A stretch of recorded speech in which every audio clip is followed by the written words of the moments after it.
ನಿಮ್ಮೆಲ್ಲರ ಒತ್ತಡದ ಮೇರೆಗೆ ನಾವು ಐತಿಹಾಸಿಕವಾದಂಥ ಅಶೋಕ್ ಪಿಲ್ಲರ್ ಫುಟ್ಪಾತ್ ನೆಲೆ ನಿಂತುಕೊಂಡು ನಾವು ಪ್ರೆಸ್ ಕಾನ್ಫರೆನ್ಸ್ ಮಾಡ್ತಾ ಇದ್ದೀವಿ. ನಾನು ಕೃಷ್ಣ ಬೈರೇಗೌಡರು ಮತ್ತು ನಮ್ಮ ಉದಯ್ 3 ಜನ ಮತ್ತು ನಮ್ಮ GBA ಕಮಿಷನರು ಮಾಡ್ತಾ ಇದ್ದೀವಿ. ಈಗಾಗಲೇ ನಾವು 1ನೇ ತಾರೀಕಿಂದ ಶುರು ಮಾಡಿ ಜುಲೈ 1ರಿಂದ ಶುರು ಮಾಡಿ ಇಲ್ಲಿವರೆಗೂ ನಾವು 435 ಕಿಲೋಮೀಟರ್ನ ತೆಗೆದಿದ್ದೇವೆ. ಒಟ್ಟು 1340 ಅಂಗಡಿಗಳಿದ್ದು ಸುಮಾರು 1800 ತಳ್ಳ ಗಾಡಿ ಇತ್ತು. ಆ ತಳ್ಳ ಗಾಡಿಗೆ ಬೇರೆ ಕಡೆ ಮಾಡ್ಕೊಳ್ಳಿ ಅಂತ ಅವ್ರಿಗೆ ಆ ತಳ್ಳ ಗಾಡಿಗಳನ್ನ ತೆಗೆದುಕೊಂಡು ಹೋಗಲಿಕ್ಕೆ ಅವಕಾಶ ಕೊಟ್ಟಿದ್ದೇವೆ. AC ಶೀಟು ಮುಂದಕ್ಕೆ ಪ್ರೊಜೆಕ್ಷನ್ ಹಾಕ್ಕೊಂಡಿದ್ರು ಸುಮಾರು 2267, ಅದು ಕೂಡ ತೆಗೆದಿದ್ದೇವೆ. ಇನ್ನು ಸ್ಟೆಪ್ಸು ಮತ್ತು ರ್ಯಾಂಪ್ಗಳು ಅದು ಕೂಡ ಸುಮಾರು 2300 ಜಾಗಗಳಿತ್ತು, ಅದನ್ನು ಕೂಡ ತೆಗೆದುಹಾಕಿದ್ದೀವಿ. 2642 ಪಿಲ್ಲರ್ಗಳು ಹಾಕ್ಕೊಂಡಿದ್ರು, ಅಡ್ವರ್ಟೈಸ್ಮೆಂಟ್ ಪಿಲ್ಲರು ಬೋರ್ಡುಗಳು, ಅದು ತೆಗೆದಿದ್ದೀವಿ. ಸುಮಾರು 247 ಗೌರ್ಮೆಂಟ್ ಶೆಡ್ಗಳಿತ್ತು, ಅದು ತೆಗೆದಿದ್ದೀವಿ. ಒಟ್ಟು 9878 ಜಾಗಗಳನ್ನು ಗುರುತಾಗಿಟ್ಕೊಂಡು ತೆಗೆದು 2 ಟನ್ ಡೆಬ್ರಿಸ್ನ ತೆಗೆದಿದ್ದಾಗಿ ಅಲ್ಲೇ ಅದ್ರ ಜೊತೆಗೆ ರಿಪೇರಿ ಮಾಡ್ಕೊಂಡು ಬರೋಂಥ ಕೆಲಸ ಕೂಡ ನಮ್ಮ ಅಧಿಕಾರಿಗಳು ಮಾಡ್ತಾ ಇದ್ದಾರೆ. ಇದು ಮುಂದುವರಿತದೆ. ನಾನೆಲ್ಲ ನಮ್ಮ ಬೀದಿ ಬದಿ ವ್ಯಾಪಾರಿಗಳಿಗೆ ಹೇಳಿದಷ್ಟೇ, ಈಗ ನಮಗೆ ನಾವು ಹಿಂದೆ ಐಡೆಂಟಿಫಿಕೇಷನ್ ಕಾರ್ಡ್ ಕೊಟ್ಟಿದ್ದು, ಆದರೆ ಕೋರ್ಟ್ ಅವರು ಅದನ್ನು ವಜಾ ಮಾಡಿದ್ದಾರೆ. ನಿಮಗೆ ಮತ್ತೆ ನಾವು ಐಡೆಂಟಿಫಿಕೇಷನ್ ಕಾರ್ಡ್ ಕೊಡ್ತೀವಿ, ಬೇರೆ ಜಾಗಗಳನ್ನ ನೋಟಿಫೈ ಮಾಡ್ತೀವಿ. ಆ ನೋಟಿಫೈ ಜಾಗದಲ್ಲಿ ಬನ್ನಿ, ವ್ಯಾಪಾರ ಮಾಡ್ಕೊಳ್ಳಿ, ನೀವು ವಾಪಸ್ ಹೋಗಿ. ಹಾಗಂತ ಎಲ್ಲೆಲ್ಲ ಹೊರಗಡೆ ಇರೋರಿಗೆಲ್ಲ ನಾವೆಲ್ಲ ಮಾಡೋಕ್ಕಾಗಲ್ಲ. ಕೆಲವೆಲ್ಲ ದೊಡ್ಡ ಮಾಫಿಯಾ ಇದೆ ಇಲ್ಲಿ. ತಂದು ಕೆಲವರು ಇವರು ರೌಡಿಗಳು ಅವ್ರ ಹತ್ರ ದುಡ್ಡು ಇಸ್ಕೊಳ್ಳೋದು, ಬಿಡೋದು, ಮಾಡೋದು, ಒಂದೊಂದು ಏರಿಯಾಗೆ ಹಂಚ್ಕೊಳ್ಳೋದು, ಆ ಥರ ಎಲ್ಲ ನಡೆದಿದೆ. ಆ ಮಾಹಿತಿ ಎಲ್ಲ ನಮಗೆ ಗೊತ್ತಿದೆ.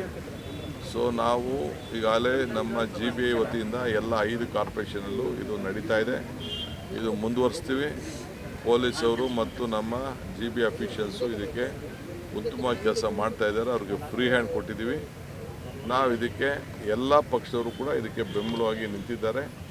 ಸೊ ಬೆಂಗಳೂರು ಸ್ವಚ್ಛ ಬೆಂಗಳೂರನ್ನು ಕಾಪಾಡಬೇಕು. ಆ ದೃಷ್ಟಿಯಿಂದ ಇವತ್ತು ಇಡೀ ದೇಶ ನಮ್ಮ ಬೆಂಗಳೂರನ್ನು ಗಮನಿಸ್ತಾ ಇದೆ.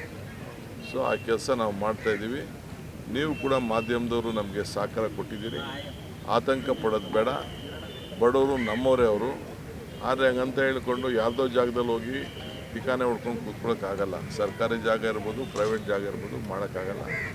ಅವ್ರಿಗೂ ಸರ್ಕಾರದಲ್ಲಿ ಅವಕಾಶ ಇದೆ. ಬೀದಿ ಬದಿ ವ್ಯಾಪಾರಿಗಳು ಬದುಕಬೇಕು ಅನ್ನೋದು ನಮಗೂ ಆಸೆ ಇದೆ. ಈಗಾಗಲೇ ನಾವು ಸುಮಾರು ಸಾವನ್ನು ತಪ್ಪಿಸ್ಬೇಕು.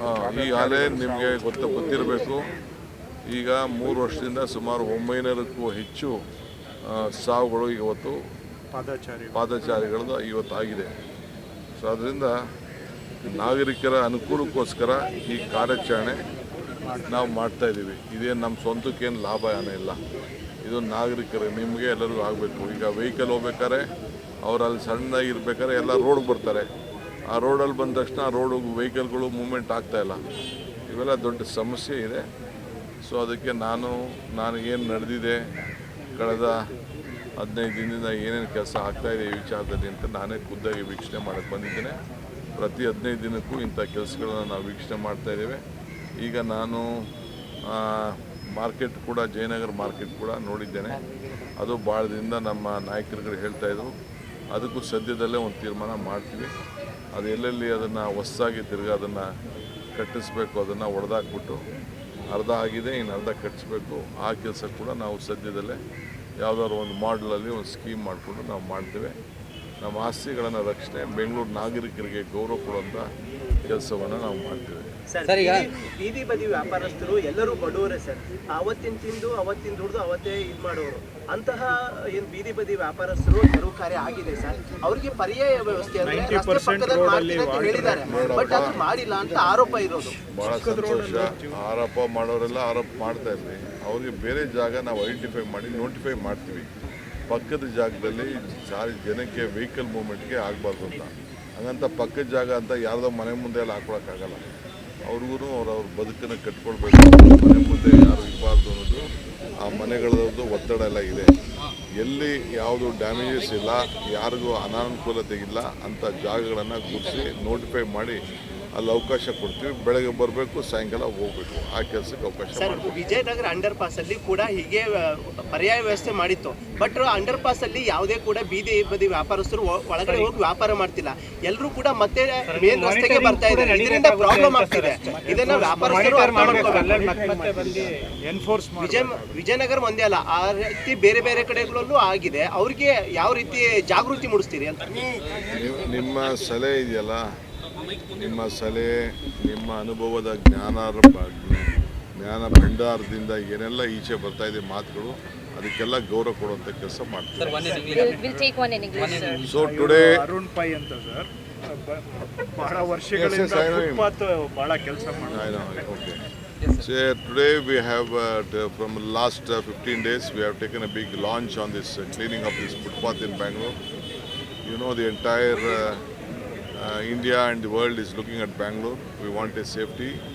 I think last 3 years about about more than 900 pedestrians have lost their life because of this menace.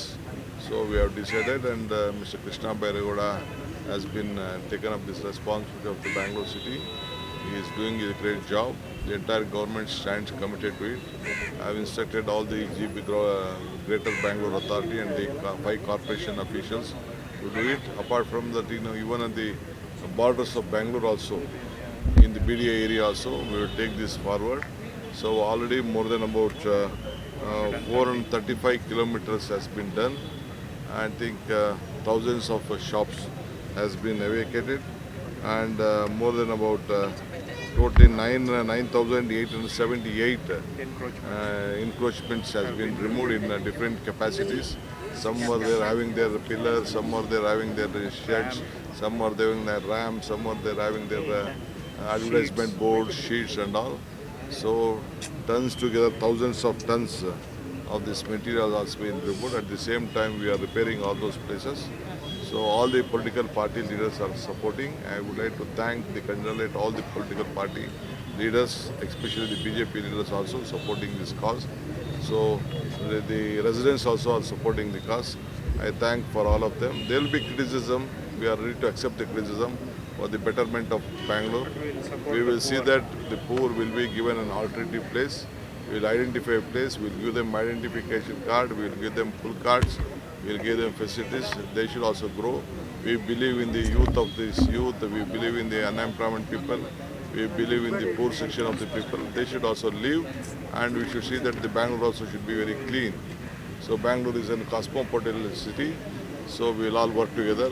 I thank all the media friends also for supporting for this great